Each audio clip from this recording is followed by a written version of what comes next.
There's a network marketing company that has been gaining attention recently with global sales reaching over $1 billion last year. The gross sales of this company have grown by double digits annually for 8 consecutive years since its founding in 2009. This is quite an impressive record. As today's guest on the Leader Show, we have invited the president of Atomy, Mr. Han-gil Park. We will learn about his very own management philosophy and the culture of his company that is less than 10 years old.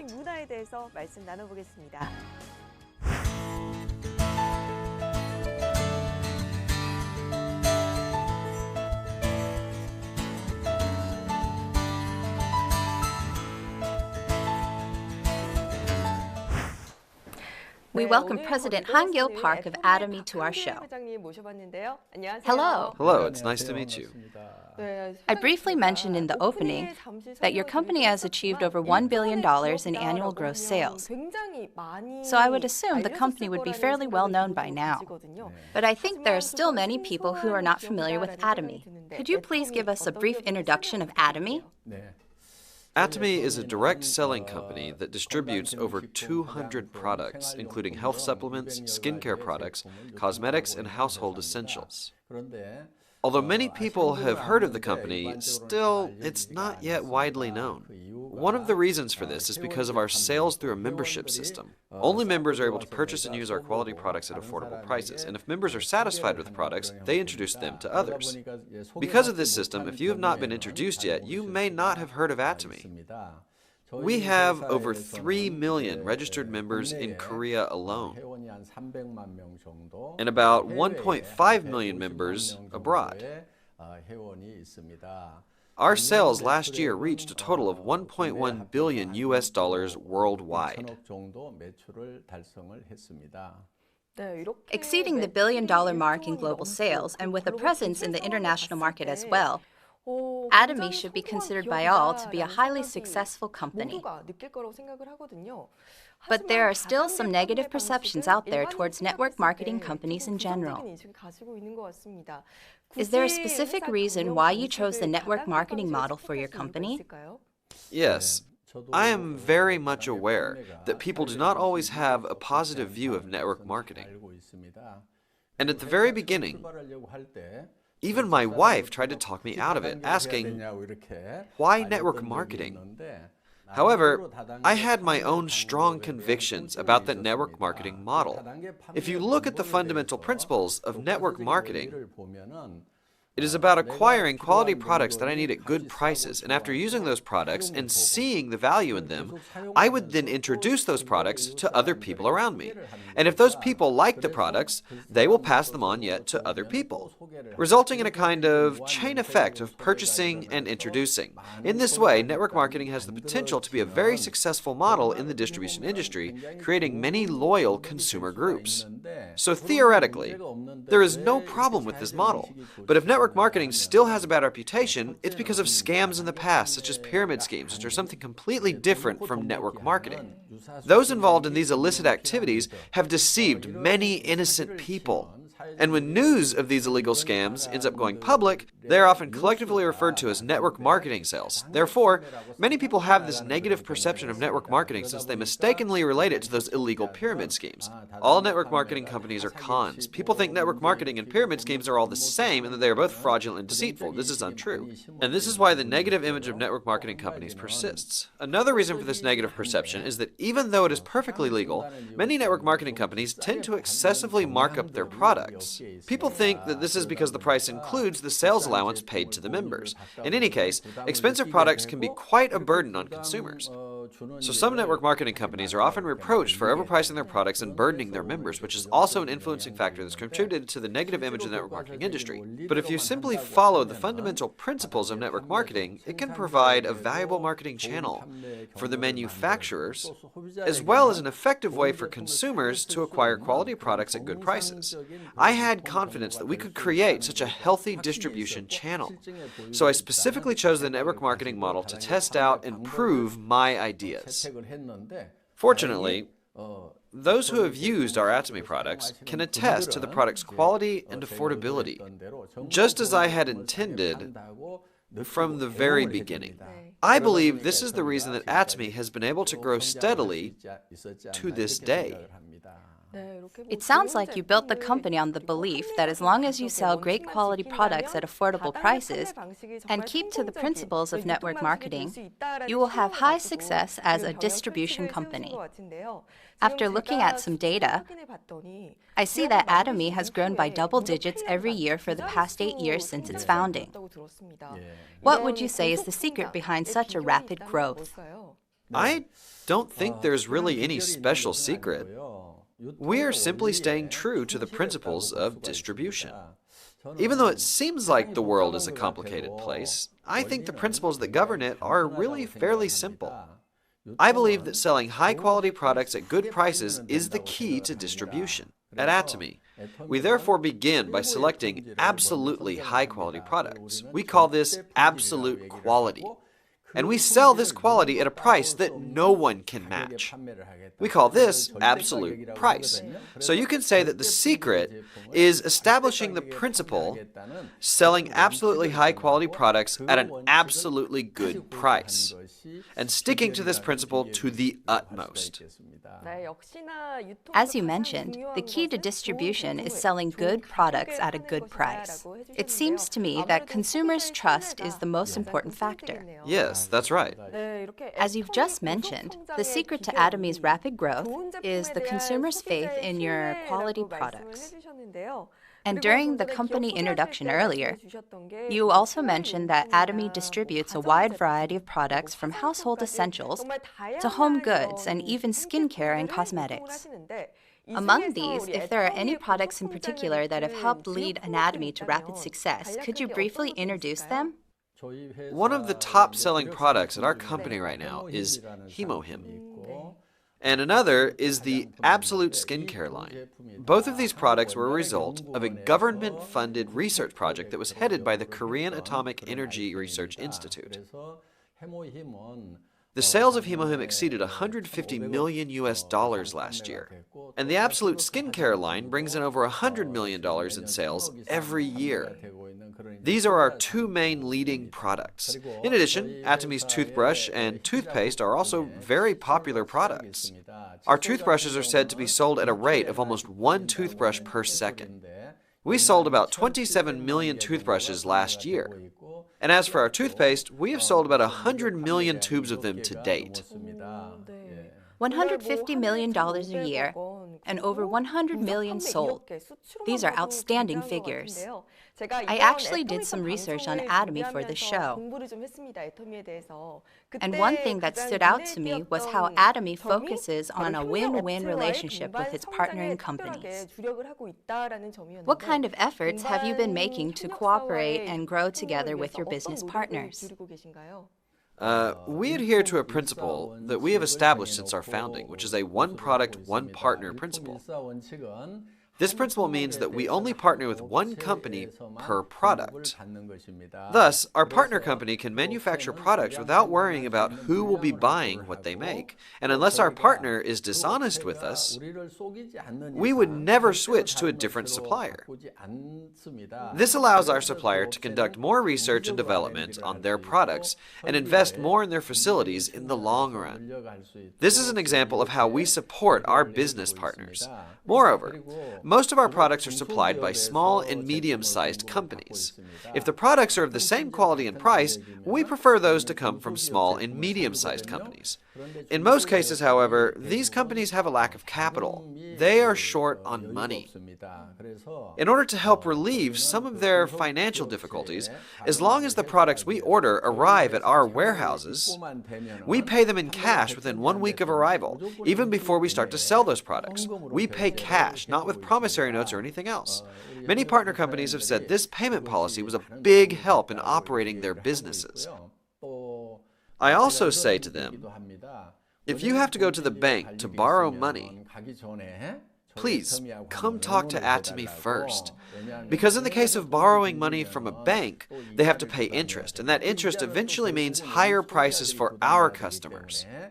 So, as long as we can afford it, we offer to make advance payments by which the company can use the funds with no interest. This is another example of our win-win efforts. Judging from your comments, it sounds like if a company simply becomes a business partner of Atomy, all will be very well. But I think some people may doubt if such a company as Atomy really exists. I'm not sure if I can ask you this, but could you please give us some real examples of what you have said? Of course I will. There was once a fire at a production line of Serum Foods, one of our partner companies. Although Serum Foods had their facilities insured against fire, they still faced some financial hardships. We provided financial aid in the amount of $1 million to support them in fully restoring their facilities and improving their production lines. 저희가 화재를 당한 적이 있었습니다.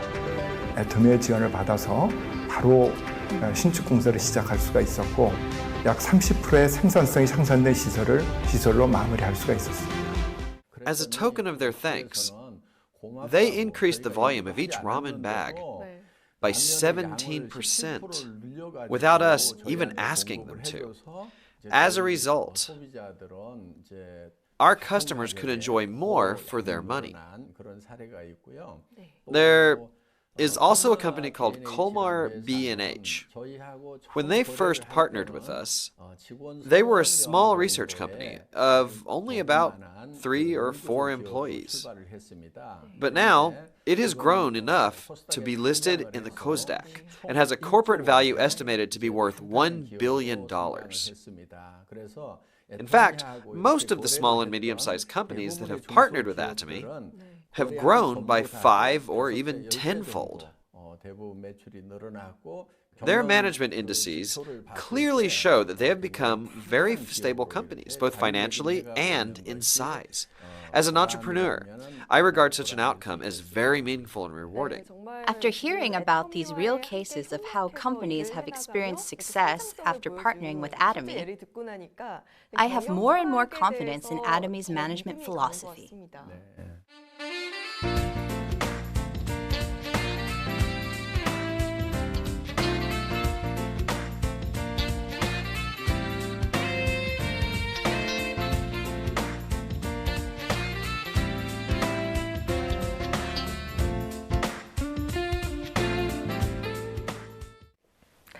Let's continue with Atomy's success story in launching overseas.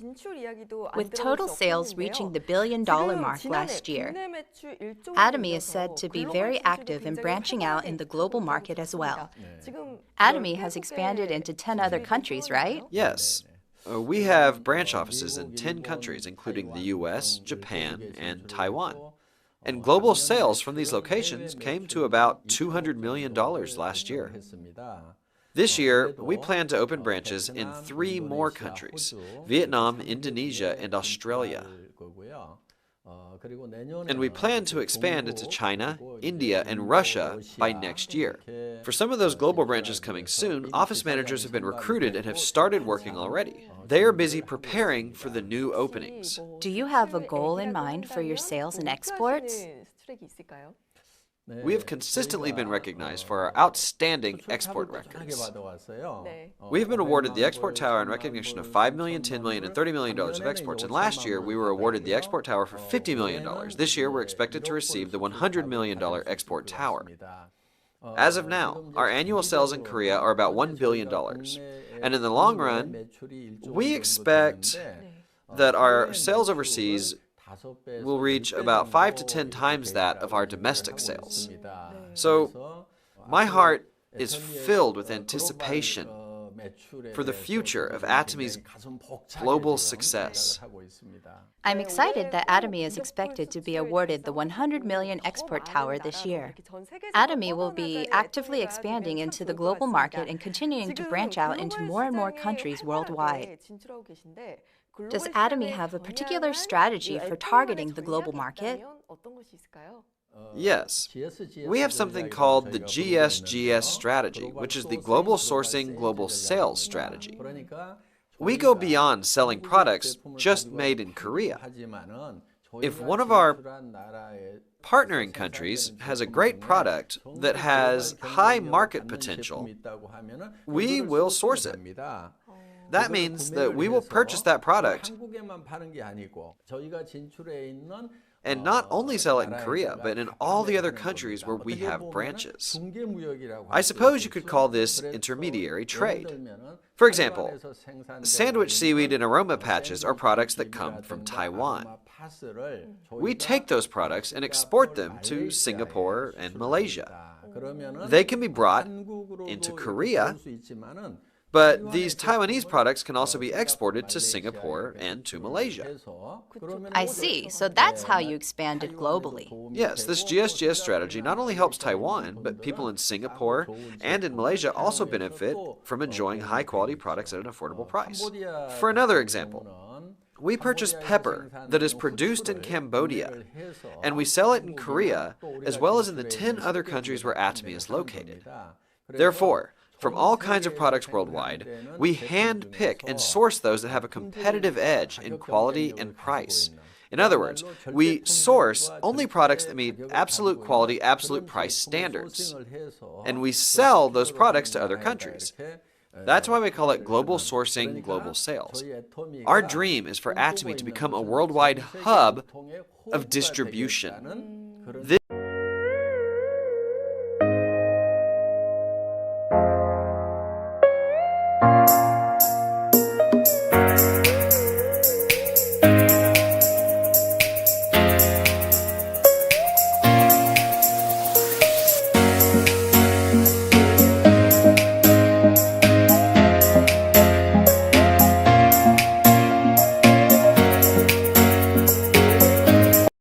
Really makes an effort to distribute high-quality products at affordable prices for the benefit of its customers. And Atomy is a company that works even harder to grow together with its partnering companies. While researching about Atomy, I came across some unique keywords. Let's take a look at these keywords to learn about Atomy's management philosophy and organizational culture. Could you please tell us about these? Sure. The first key phrase is feeding cows versus feeding babies. I don't really understand what this means. This is what we refer to as the kind of mindset we should have toward our customers. In our company, we have a set of management goals, and the first one is customer success. This means that Atomy does not consider the customers to be a means of success for the company. Rather, the focus is on the customers themselves. We use the phrase feeding cows versus feeding babies to explain this in simple terms. The reason a farmer takes good care of a cow is not for the benefit of the cow itself, but for the purpose of getting milk from the cow.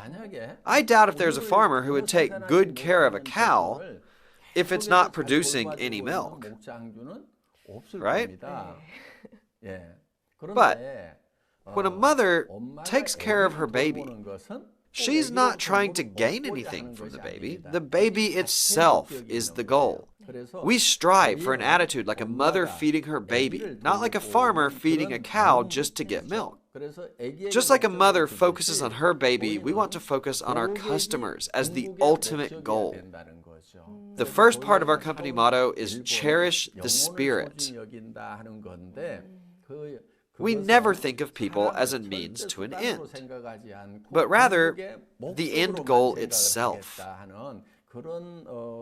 This is the philosophy behind how we run our business. The second key phrase is, getting rid of work is the way to work effectively.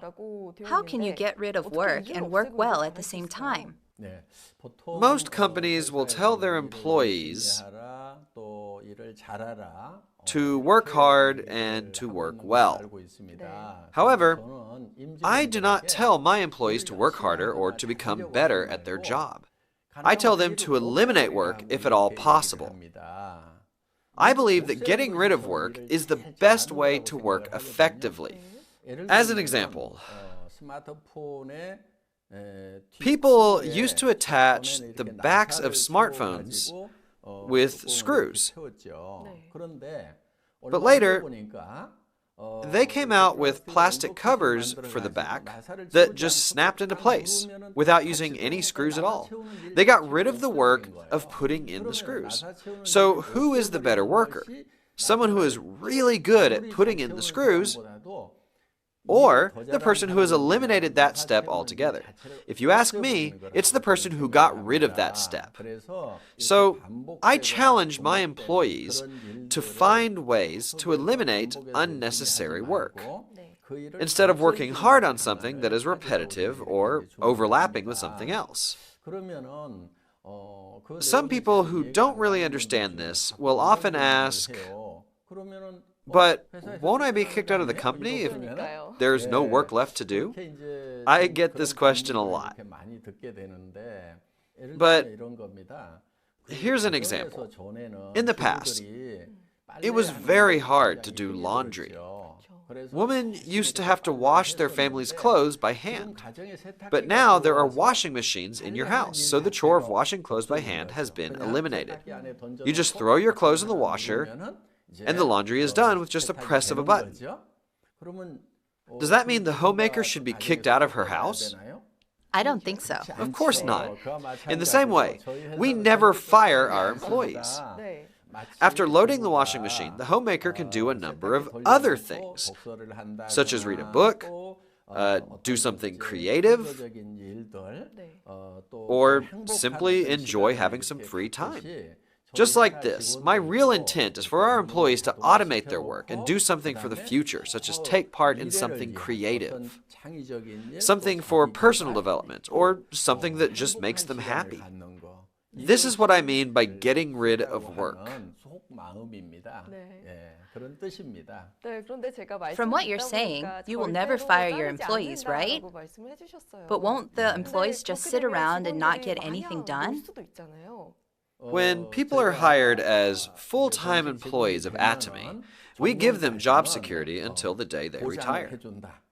After telling them that I would never fire anyone, even if they didn't do any work at all, a lot of people asked, well, what happens if everyone really just sits around all day playing, just not doing any work? But I believe that people inherently like to work more than they like to play. Of course, there are people who say work is difficult and that they don't like it. But there is a reason behind that. It's because those employees don't have the power to make their own choices and have to follow orders that are assigned from above. They don't like to work because they have to work like a machine in some ways. But if employees are given the power to make their own decisions, they may agree with me that there is nothing more fun than working.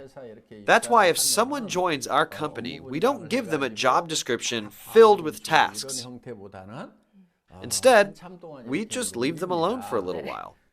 I believe it's much more effective for the employees to find work to do on their own initiative and decide to take on specific tasks for themselves. Work shouldn't be something that you dread. I think work should be more fun than play. There is actually something that I'm most curious about. I've heard that employees who play all day also have a role. What kind of role do they play? When managing a company, there is a common practice of firing the bottom 5 to 10% of your workforce every year. This is a management practice from the United States. If you do this, it has the effect of making the employees work really hard, so they're not the ones who get fired. But there's a problem with doing things this way. There's a tendency for employees to not cooperate with each other, since it comes down to either you or your coworker being fired. You are put into a desperate situation. You should be working together with others at work. But this is impossible because you are competing with them. You have to step over them. Therefore, instead of individual accomplishments through competition, I believe that collaborative achievements through cooperation is much more efficient. Let's say that there's an employee who is not performing very well at all. He doesn't even deserve a paycheck. You will see these kinds of people at work. But we don't fire this person because he actually plays an important role.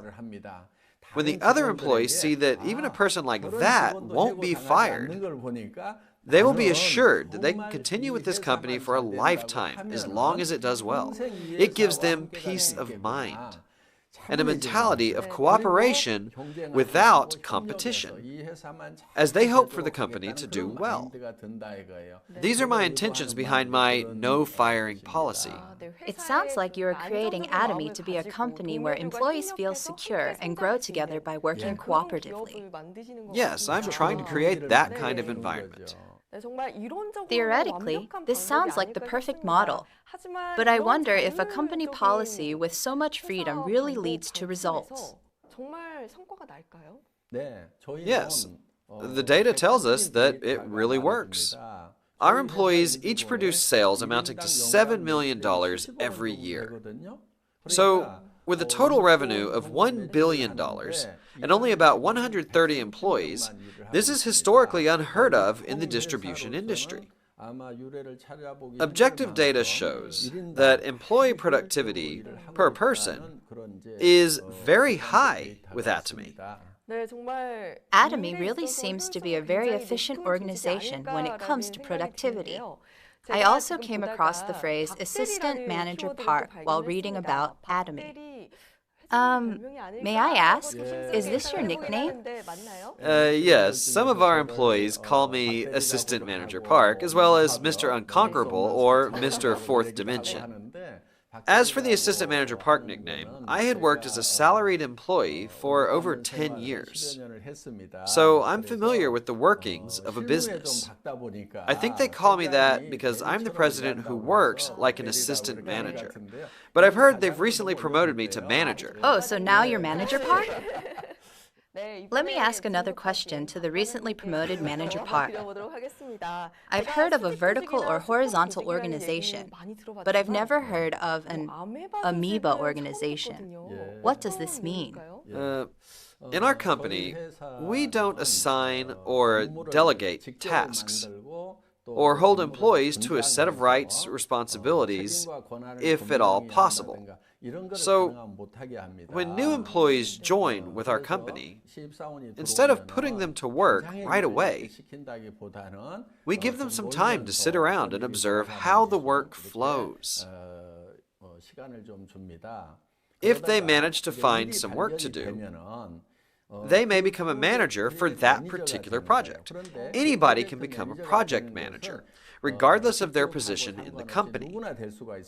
And these project managers are able to recruit anyone in the company to become members on their team. For example, a project manager who is an employee can recruit a director, or even the president like me, to put together a team of members. And when the project is completed, that team dissolves and a new team is formed around a new project. We are fluid, flexible, and can change form like the protoplasm of an amoeba that moves around a nucleus. That's why we call our company an amoeba organization. We are an organic, living community. It must take a lot of guts to recruit you, the president. Someone must have nerves of steel to ask you to be on their team. I'm also curious to hear about the free position system in your company. Does that mean your employees can choose their own titles? Yes, that's right. When you join our company, you have the freedom to decide on the position title that gets printed on your business card. So a new employee can become a manager or even the head of a department. Internally, the position names don't really mean anything. The titles are mostly for external purposes. President Park, I also heard that when you work, you put emphasis on a chutzpah mindset. What exactly is a chutzpah mindset? The chutzpah mindset can be found in Israel's education philosophy. It means to be bold and brazen and never stop asking questions. If my employees have any questions while working, I strongly encourage them to be audacious and tenacious and constantly ask questions until they understand. This is the type of mindset that they should have.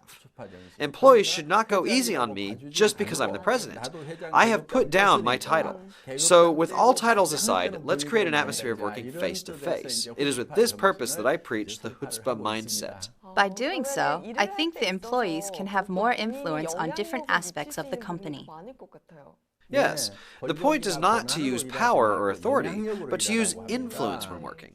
In a horizontal organization, I believe that having a broad range of influence is true impact.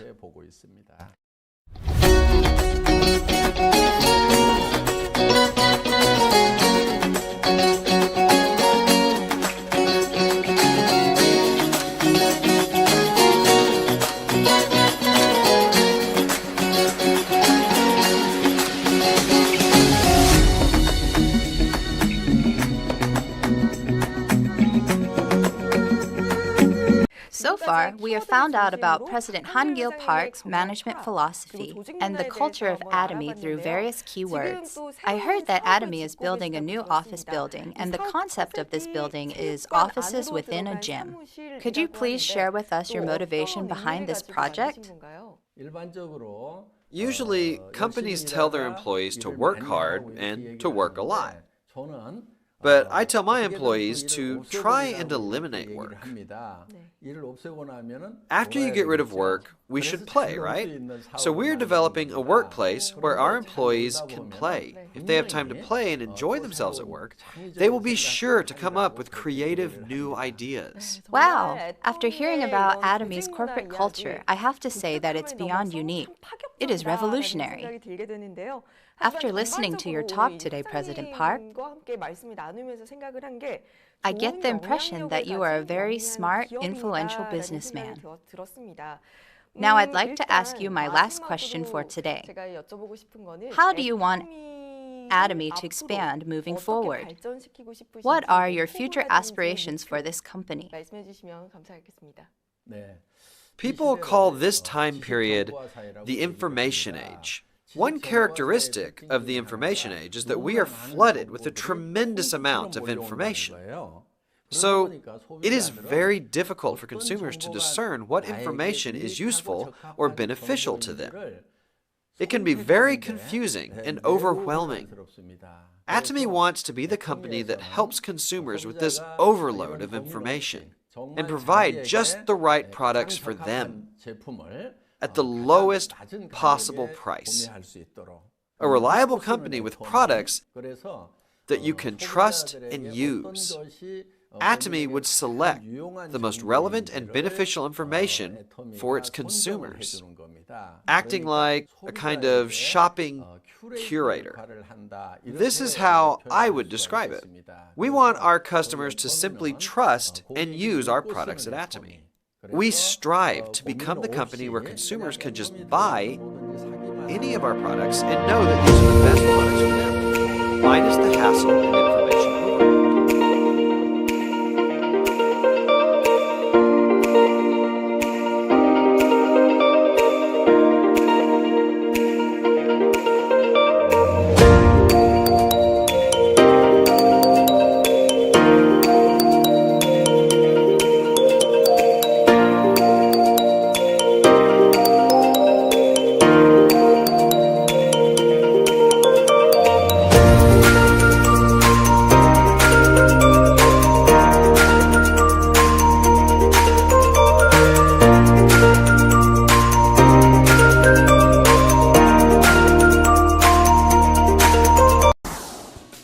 We had President Han-gil Park of Atomy on the show today. We were able to hear about his management philosophy and company's goals from a different perspective.